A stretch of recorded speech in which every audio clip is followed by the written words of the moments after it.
나는 고전을 좋아한다. 고전을 읽다가 지금 쏟아지는 가벼운 책을 읽으면 책의 무게감이 떨어지는 것을 느낀다. 어떤 나의 멘토님이 가끔 헌책방에 간다고 한다. 가서 한 20권쯤 사다가 쌓아놓고 읽는다고 한다. 왜냐하면 헌책방에는 살아남은 책들이기 때문이라는 것이다. 참 일리가 있는 말이다. 인문고전은 살아남은 책 중의 책이지 않을까? 그렇다고 무조건 새로운 책을 경시해서는 안 될 것이다. 신간 중에도 고전 못지않은 책들이 나올 것이다. 그런데 영업을 하는 분이 책을 냈다. 책을 낸다는 것은 한 분야에 최소 10년 이상, 그것도 성공 스토리가 있어야 가능할 것 같다. 거기다가 책을 낼 수 있는 능력은 아무나 가지는 것은 아니다. 책을 많이 읽어야 할 수 있는 일인 것 같다. 그것도 영업을 고전에서 답을 찾으려 하고 있다. 참 지혜로운 방법을 찾은 것 같다. 왜냐하면 고전은 살아남은 방법을 소개하고 있는 것이고 근본과 원칙이 살아있는 책이기 때문이다. 그렇다면 그 방법은 당연히 통할 수 있다는 증거가 된다. 저자의 탁월한 선택을 인정한다. 책으로 들어가 보자. 저자는 고전 중에서 이 책 저 책 중구난방하지 않고 오직 한 비자에게서 답을 찾고 있다. 이것도 좋은 방법이라 생각한다. 한 책의 깊이를 파고들 수 있는 기회가 되기 때문이다. 저자가 왜 고전에서 영업의 비결을 찾고 있는지 서문 첫 문장에서 확연히 드러난다. 그것은 질문이 있다. 영업은 철학인가? 스킬인가? 저자가 이 책을 쓰게 된 동기가 바로 이 질문이었다고 한다. 영업은 척대도 잘하며 신발이 닳도록 뛰어다녀야 한다고 이야기한다. 철학이 없는 스킬은 모래 위에 성을 쌓는 것과 같다고 한다. 기업을 상대로 한 비입의 영업은 소비자를 상대로 한 비일씩 못지않게 중요하다. 새로운 성장 동력으로 비입의 영업이 관심을 받고 있다. 한비자는 군주가 강해지기 위해서는 세 가지가 필요하다고 하고 있다. 그것은 바로 세법술이다. 군주는 세력을 가지고 있어야 하고 원칙이 있어야 하며 나라를 다스릴 수 있는 스킬을 가지고 있어야 한다. 영업도 유리한 환경이 필요하고 철학이 있어야 하며 영업을 잘할 수 있는 스킬이 있어야 한다. 한비자는 천하를 다스리려면 다음의 세 가지 이치를 알아야 한다고 말했다. 첫째, 지혜롭다고 해서 공적을 세울 수 있는 것은 아니다. 둘째, 힘이 있다고 해서 들어 올릴 수 있는 것은 아니다.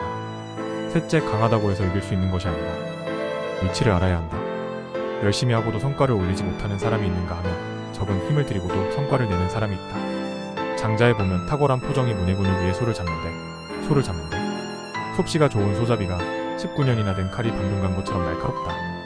평범한 소잡이는 무리하게 뼈에 손을 대어 칼이 무뎌지지만 솜씨 좋은 소잡이는 뼈를 건드리지 않고 뼈마디에 틈새는 틈새가 있고 칼에는 두께가 없으니 정확히 넣으면 오히려 널찍하여 칼날은 움직이는데도 여유가 있다고 했다. 쟤부터 고려해보아야겠다. 눈에 보이는 것에만 집착하지 않고 눈에 보이지 않는 본질을 찾아 영업활동을 하다보면 포정과 같은 경지에 이르는 것이다. 성과를 내려면 기다림의 시간을 효과적으로 사용하라. 기다림도 영업이라면 우리는 잘 기다리는 방법을 습득해야 한다. 그러기 위해서는 우선 기다림도 영업활동의 중요한 부분이라는 사실을 먼저 회사 내에서 공유할 필요가 있다. 잘 기다리기 위한 또 하나의 방법은 기다림에 대한 계획을 잘 세우는 것이다. 고객의 니즈를 잘 파악하고 친밀감을 유지해야 한다. 적벽대전의 제갈공명이 바람의 때를 기다려 승리한다. 그러나 막연히 기다린 것이 아니라 천문학을 익혀 언제쯤 바람이 불 것인지를 분명히 알고 기다렸던 것이다. 체계적인 준비, 사장 상황에 대한 정보와 지식을 통해 상황을 판단할 수 있는 능력을 갖추고 기다려야 한다. 고객이 변덕스럽다고 탓하지 말라. 고객의 비즈에 맞춰 변할 수 있어야 한다. 스티브 잡스는 바로 변화를 늘 준비하고 읽어내는 능력이 있었던 것이다. 변화는 필연적으로 일어난다. 변화를 읽어내라. 그리고 기술의 변화를 만들어내라. 바로 잡스가 그 일을 해낸 것이다. 어떤 농부가 팥 가운데 있는 그루터기에 토끼가 걸려 넘어지는 것을 보고 쟁기를 내던지고 하루 종일 토끼가 걸려 넘어지기를 기다렸다고 한다. 이전의 방법을 고치지 않고 고수하다가는 다 망한다. 발로 뛰는 영업만 고집할 게 아니라 방문을 위해 준비하는 시간을 늘려야 한다. 고객의 필요가 무엇인지, 고객에게 어떤 편익을 주어야 하는지를 고민해야 한다. 비비 영업에서는 고객에 대한 사랑과 성공에 대한 갈망이 있어야 한다. 월급을 누가 주느냐? 회사가 주는 게 아니라 고객이 준다는 생각을 해야 한다.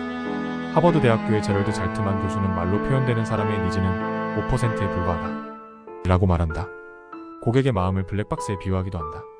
사람에게 의식주가 다 중요하듯이 세법술이 모두 중요하다. 영업에서 세는 외부 환경과 내부 환경 등 환경이다. 시장, 고객, 경쟁사, 자신 등의 모든 환경을 말한다. 시장을 제대로 살피지 않고 어떻게 영업을 할 수 있는가? 의술이 뛰어난 편자기 제나라 황공의 피부를 보고 병이 심하다고 했으나 아픈 데가 없는데 웬 성하냐 했다.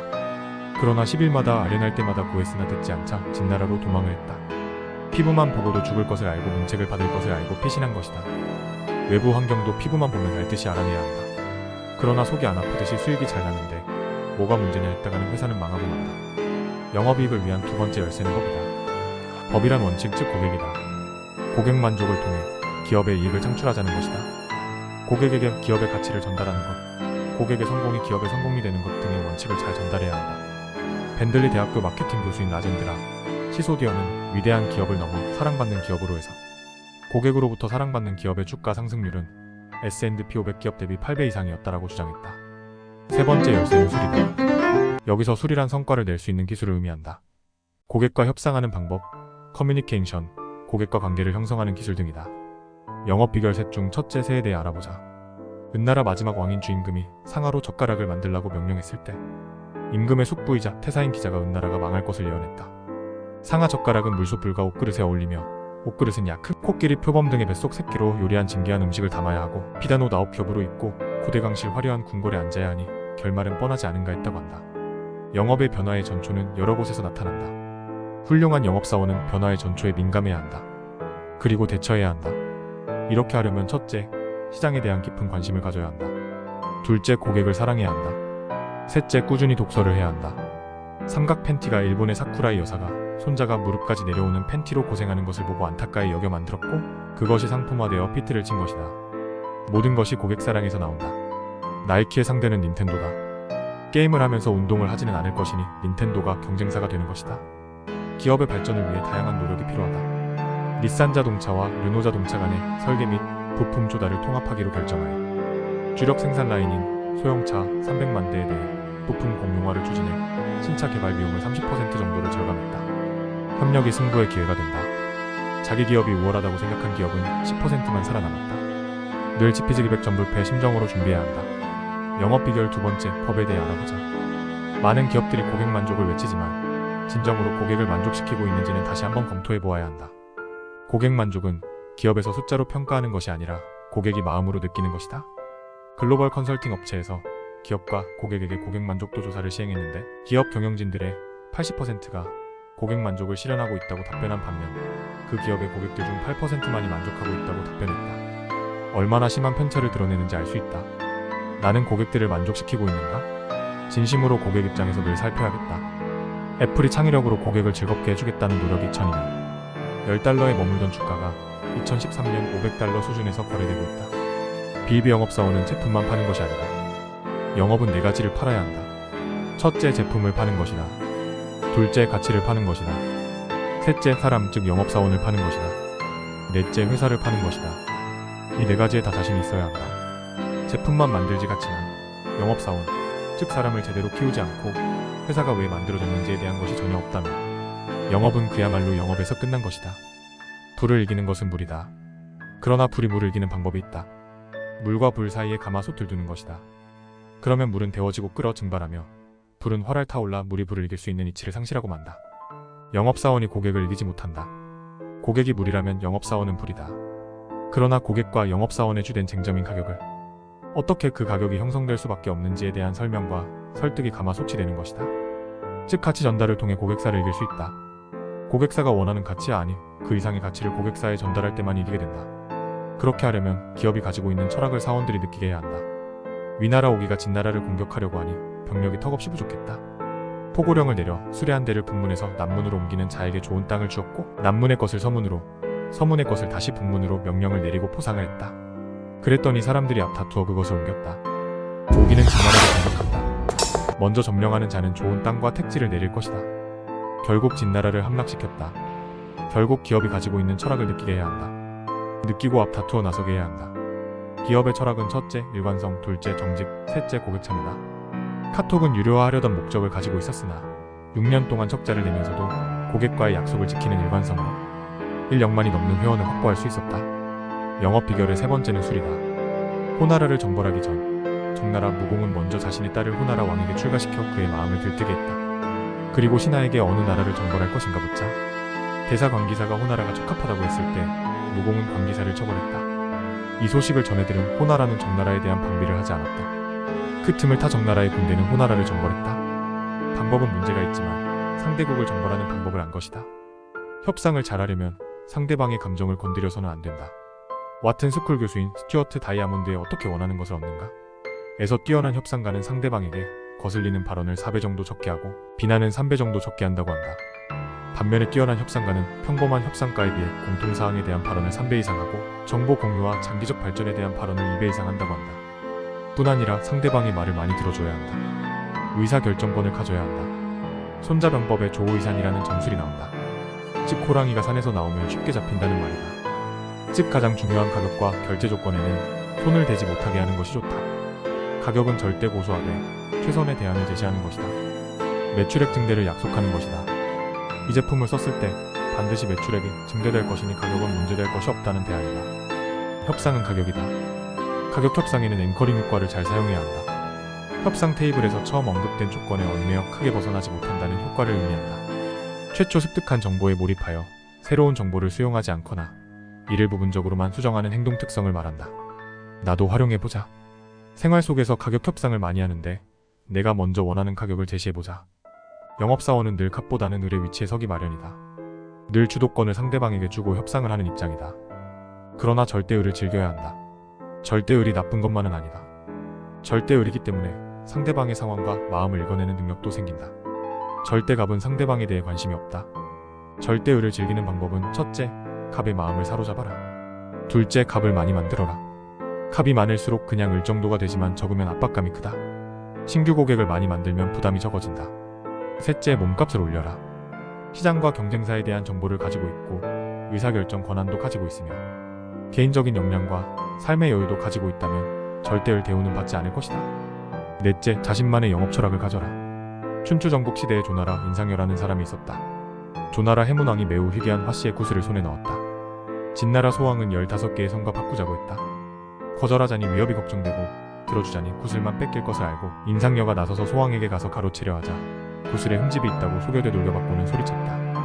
가까이 오면 내 머리로 이 구슬을 부수어 가루로 만들고 나도 함께 죽겠습니다. 어수선한 분위기를 틈타 조나라로 급히 돌려보내고 인상여는 진나라의 처분을 기다렸다. 진나라 소왕은 그에게 감탄하여 적이지만 훌륭한 현인이라며 그를 조나라로 돌려보냈다.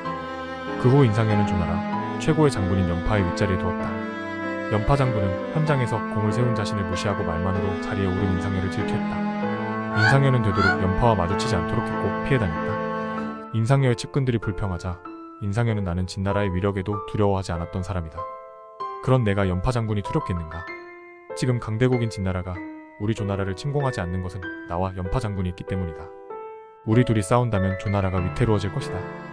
내가 연파 장군에게 쩔쩔매는 것처럼 보이는 것은 국가가 위험에 처하지 않는 것을 우선으로 두고 감정을 개인의 감정을 뒤에 두었기 때문이지 결코 연파 장군을 두려워해서가 아니다. 이 말을 전해들은 연파 장군은 자신의 천박한 생각을 깊이 부끄럽게 여겨 곧장 옷을 벗고 회초리를 들에 짊어지고 인상여 집으로 찾아가 자신을 뉘우치며 제발 이 회초리로 나를 때려 죄를 벌해주시오라고 했다. 그 일이 있은 뒤 두 사람은 목이 베어져도 아깝지 않을 만큼의 교분을 맺었고 죽고 사는 것을 함께 하자고 맹세하면서 나라를 위해 활약했다. 껌하면 생각나는 것은 자일리톨이다. 그러나 처음 나왔을 때 비싸다는 인식에 1억 원어치도 못 팔았다. 그러나 롯데는 포기하지 않고 지속적인 연구와 마케팅으로 치아에 좋은 껌이라는 인식을 바꾸는 활동을 꾸준히 했다. 다른 껌과의 차별화를 통해서 2012년 말 현재 누적 매출액이 1조 5천억 원에 육박한다. 매년 1,000억 원 이상의 매출을 올리고 있다. 세일즈 리더는 실패를 두려워해서는 안 된다. 한비자 난세. 편에 대저 좋은 마리끈은 튼튼한 수레를 50리마다 하나씩 비치해두고 중간치의 말몰이 끈으로 하여금 몰도록 한다면 빨리 달려서 멀리 가는 것도 가능할 것이며 천리길도 하루에 달려갈 수 있다. 어찌 왕량고대 중국에서 말을 잘 타는 것으로 이름을 날린 사람의 체림을 기다려야만 가능한 일이겠는가? 이것이 한비자의 사상이다. 한비자는 특별함보다는 시스템을 통해 평범하게 일을 완성해야 한다는 생각을 가지고 있다. 영업 능력이 뛰어난 인재만으로 조직을 구성할 수는 없다. 아주 평범한 사람들로 좋은 조직을 구성하여 뛰어난 성과를 창출해낼 수 있도록 하는 것이야말로 리더의 역할이 아닐까? 그러려면 첫째, 상벌제도가 분명해야 한다. 둘째, 서로의 의견이 자유롭게 표출될 수 있어야 한다. 셋째, 비전이 숭고해야 한다. 넷째, 유연함을 유지해야 한다. 다섯째, 조직원을 성장시켜야 한다. 나는 영업을 하지는 않는다. 그러나 사실 우리는 모두 사람 영업을 한다. 모든 일이 사람을 잘 사귀고 잘 지내야 성공하는 일이다. 갑의 입장도 모두 을의 입장과 동시에 공유하고 있다. 한 나라의 수반도 국민이라는 갑이 존재하기 때문이다. 회사의 사장도 소비자라는 갑이 존재하기 때문이다. 국가 공무원도 시민이라는 갑과 생활하고 있다. 따라서 이 책은 모든 사람들에게도 많은 도움이 되는 책이라 생각한다. 영업은 물론 인간관계를 잘하게 하는 비법, 삶을 잘 사는 법이 모두 담겨져 있었다. 나에게 적용한 다양한 교훈을 담겨준 저자에게 감사하고 다음에도 좋은 책 기대합니다.